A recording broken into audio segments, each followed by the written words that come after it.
респект ҳама ғарибо лайка пахш кунетон барои меҳнати мо якта лайка монетон подписатся кунетон. салому дуруд ба бинандагон ва шунавандагони канали Исроми Душанбе. саломи худро ба ҳамаи шумо мерасонем. мақсад аз шодашавии ин канал ва таъсиси ин канал дар он аст ки ба бинандагони ин канал яъне ки расонидани хабарҳои тоза ба тоза, нав ба нав, хабарҳои фарҳангию фароғатӣ, хабарҳое ки дар тамоми яъне ки олам рух медиҳанд дар дохил ва хориҷи кишвар, то тавонем ки мо ин каналҳоро бо шумо яъне ки ба сифати бисёр ҳам тоза бирасонем. برای این می‌خواستیم که شما یعنی که نوارهای ما رو تماشا کنید و حتما گذاشتنی لایک رو فراموش نسازید. حتما می‌خوایم که یعنی که ما رو دستگیری کنید و ویدیوهای ما و صفحه‌های ما حتما یعنی که لایک بذارید و ما توانیم که به شما در هر لحظه و هر یعنی که وقتی که به ما دست میدهد به شما ویدیوهای نو و تازه رو به شما پیشنهاد کنیم. پیش از پیشگی یعنی که می‌خواستیم به شما اظهار مینت‌داری خود را برای دستگیریتان یعنی که مینت‌داری خود را بیان سازیم. دائما با ما باشید تا توانیم به شما خبرهای تازه و تازه نو و نو را برسانیم. دائما با کانال دوستداشتی خود شامی دوشنبه بمانید. سلام تماشابینان عزیز، پیشنهاد شما است برنامه اندیشه از شبکه اجتماعی یوتیوب. دایره برنامه ما حضور دارند دانشجوی دانشگاه دولتی طبی. ایشان را خوش آمدید بگوییم. ما تصمیم گرفتیم که در نشر نوبتی برنامه اندیشه اطراف موضوع کرونا ویروس کووید 19 اولا می‌خواستیم که آیین همین ویروس و راه‌های سرایت‌یابی آن و نشانه‌های آن معلومات می‌دادیم. اولا سلام خود را به مخاطبان این برنامه و بینندگان این کانال رساندن می‌خواستم. امروزها چونه که همه ما معلوم است در تمام گوشه و کنار عالم پاندمیای کرونا ویروس کووید 19 ادامه دارد. کرونا ویروس یعنی کووید معنی آن را دارد که کرونا ویروس دکبر 2019 در شهر خوبه یعنی که اوخانی مضافات چین این بیماری اوج کرد و در ماه دکبر و قریب در ماه ینور تمامی گوشه و کنار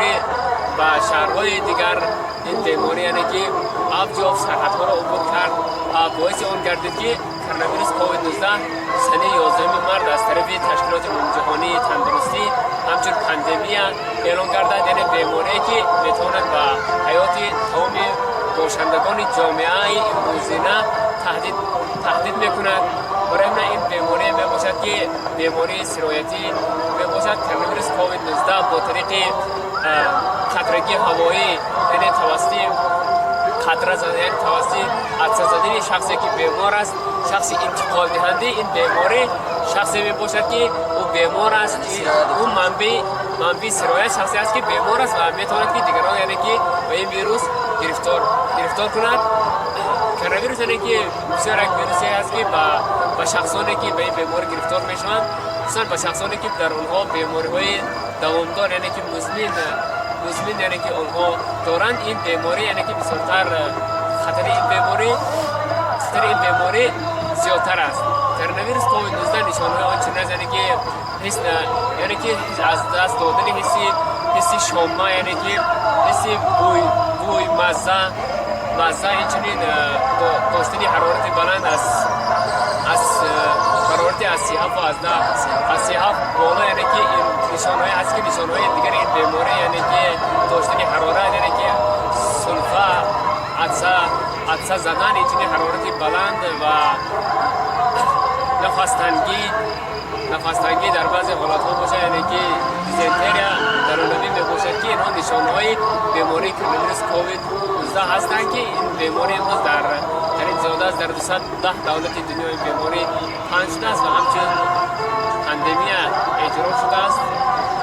این یعنی بسیار این بیماری خطرناک و توصیه‌ها می‌داده باید به شخصانی که گرفتار این ویروس یعنی مبتلای این ویروس گردیدند و اونهایی که شفا افتادند. شخصانی که با بیماری کرونا کووید-19 گرفتار شدند با اونها می‌خواستم که چنین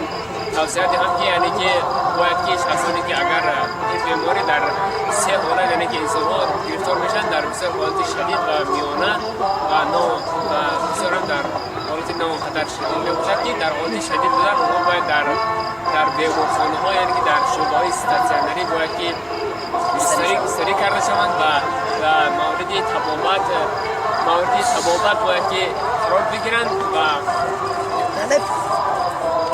مورد تبابت باید که قرار بگیرند و اون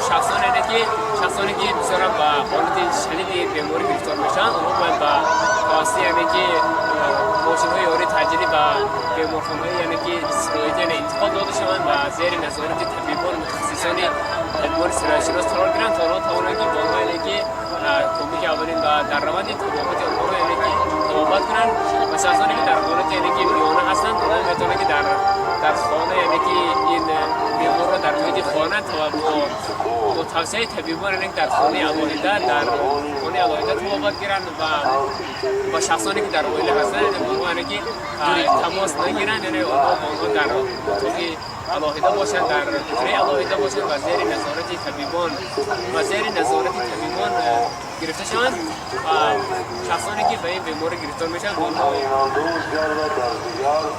مصنوی، معنوی، در حریم جان و در دلهای ما زنده میگردد زبان پهلوی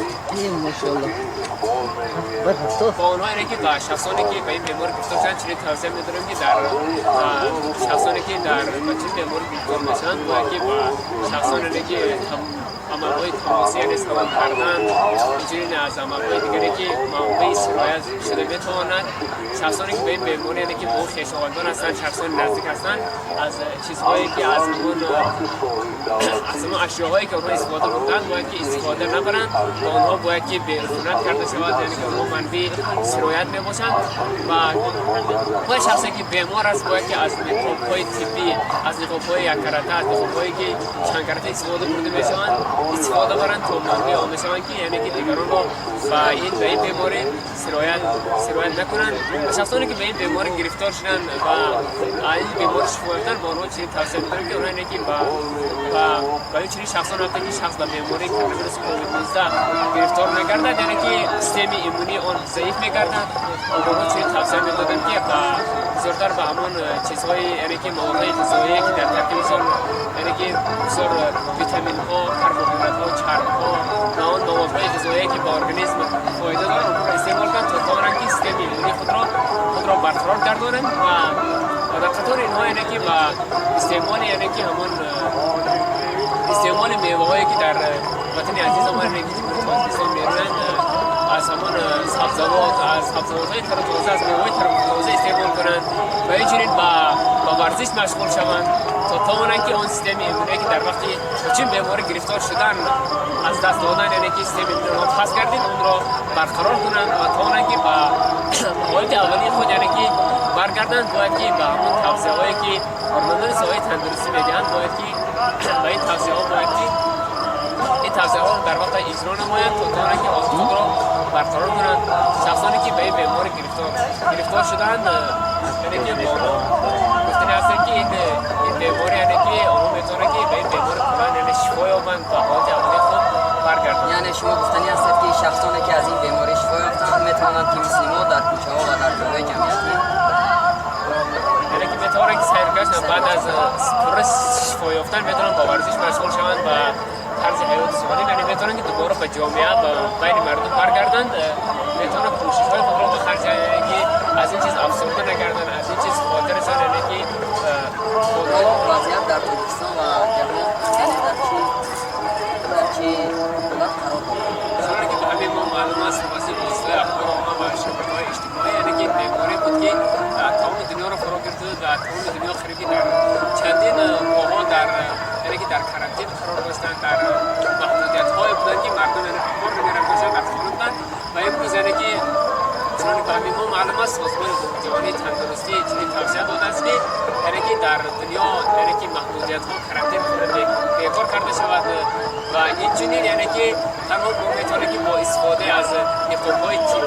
طبی و رعایت نمودن مسافه اجتماعی این بیمار را نمیتونه که پیش راهی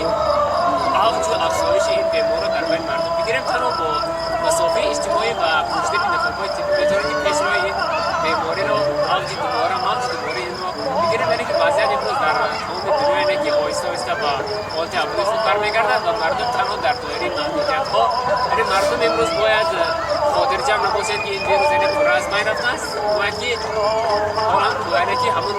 محدودیت‌ها یعنی که محدودیت‌های استفاده از نقاب، استفاده از معلومات انتیسپتیکی، مسافه اجتماعی را یعنی رعایت کنند تا این بیماری دوباره اوج نکند. دوباره یعنی که امروز در تاجیکستان وقتی که ماه اپریل ماه دکامبر یعنی ماه وقتی که دوباره این اولین مرتبه یعنی که موج یکمی بیماری پنج شد، یعنی که مردم یعنی که توانستند که با رعایت نمودن قاعده‌های سانیتری پیش راه این بیمار را بودیم. یعنی که با تلفات نامخطر زیاد ما توانستیم که یعنی که با دستگیری‌های وزارت تندرستی و اجتماعی اهالی جمهوری تاجیکستان همچنین با دستگیری‌های حکومت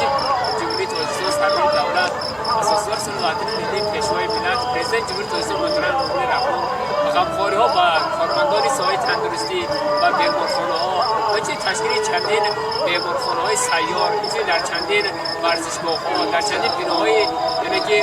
بناهای حکومت یعنی جای بیمارخانه‌های موقتی تشکیل کرده شد تا توانیم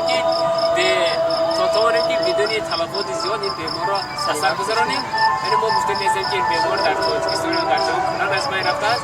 یعنی امروز نیز وجود دارد. یعنی ما تنها میتوانیم که با رعایت نمودن قاعده‌های گیگینی بهداشت پیش روی بیمار رو بگیریم تا توانیم که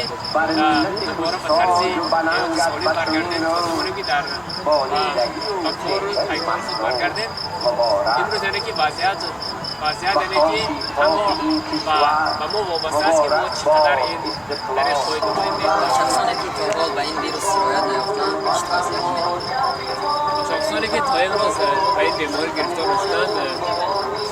چنین توصیه می‌دادیم که این بیماری در قریب در 85% حالت‌ها بدون یعنی که آشکار شدن همون یعنی که نشانه‌های بدون آشکار شدن نشانه‌های گرفتاری و کرونا باید مثلا می‌گذارند. یعنی که شخصان که به بیماری گرفتار شدند بخاطر یعنی که اونها از رفتن به جاهای سرگردان و جاهای عمومی یعنی که خودداری کنند یعنی که قاعده‌های بهداشت را در ماشین‌های یعنی که استفاده عموم در بازارها یعنی که از نقاب استفاده برند. چنین مسافه اجتماعی رو نگاه دارند، گازهای انتیسپتیکی را دائما با خود یعنی نگاه دارند تا ما توانیم که از این بیماری یعنی که تلفات زیاد به ملت و مردم ما نرسد. برای این چیز شخصانی که تا امروز گرفتار شدند چنین توصیه می‌دادیم که و در این شرایطی که امروز در وطن عزیز ما هست باد هوایی که برای ما یعنی خداوند نصیب کرده است، از این باد هوا یعنی که ثمرناک سربکارانه استفاده برند از میوه‌هایی که در همین وطن عزیزمان میرویند یعنی که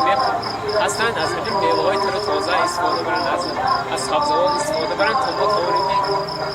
طرز حیات سالم را یعنی که تشکیل دهیم از ورزش سر وقت مشغول شوند که امروز در تمام گوشه و کنار تاجیکستان در تمام شهرهای ما ورزشگاه‌ها یعنی که میدانچه‌های ورزشی تأسیس داده است که تا مردم ما از این چیز استفاده برند، از این ورزش مردم استفاده برند تا توانند که این بیمار را یعنی بسازند. و مردم یعنی که مردم شریف جمهوری تاجیکستان یعنی هموطنان عزیزمان چنین توصیه می‌دادیم که بیماری کرونا کووید-19 را یعنی که ما میتونیم که با رعایت نمودن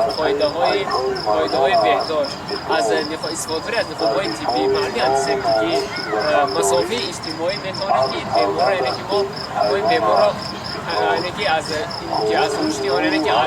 از پخش‌شوی موج دوم آن یعنی که میتونه پیش روی این موج دوم را گرفت تا اونی که ما یعنی که از همون قاعده‌ها از همون فرمایش‌هایی که از طرف سازمان عمومی جهانی تندرستی و وزارت تندرستی و حفظ اجتماعی اهالی جمهوری تاجیکستان یعنی که مایل شده است، اگر ما از آنها یعنی که ثمرناک استفاده بریم میتوانیم که پیش روی یعنی که موج دوم آن را و چنین ضرر زیانی که با جامعه شریف مردمی تاجیک و جامعه جهانی میرسد پیش روی این چیز را گیریم. این بیماری است که بسیار یعنی که بیماری خطرناک است، یعنی که بیماری است که در 85% حالات در انسان‌ها یعنی که سبب می‌گذارد، تنها در 15% حالات در شخصانی که آنها بیماری‌های مزمن یعنی تعامل دارند، در شخصانی که سن سالشان از 40 ساله یعنی که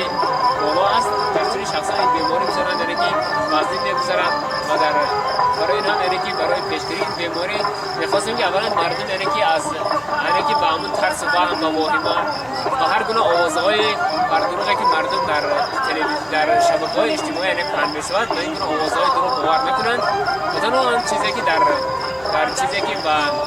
از طرف تلویزیون و رادیو یعنی که جمهوری تاجیکستان شبکه‌های اجتماعی که دولتی است شاید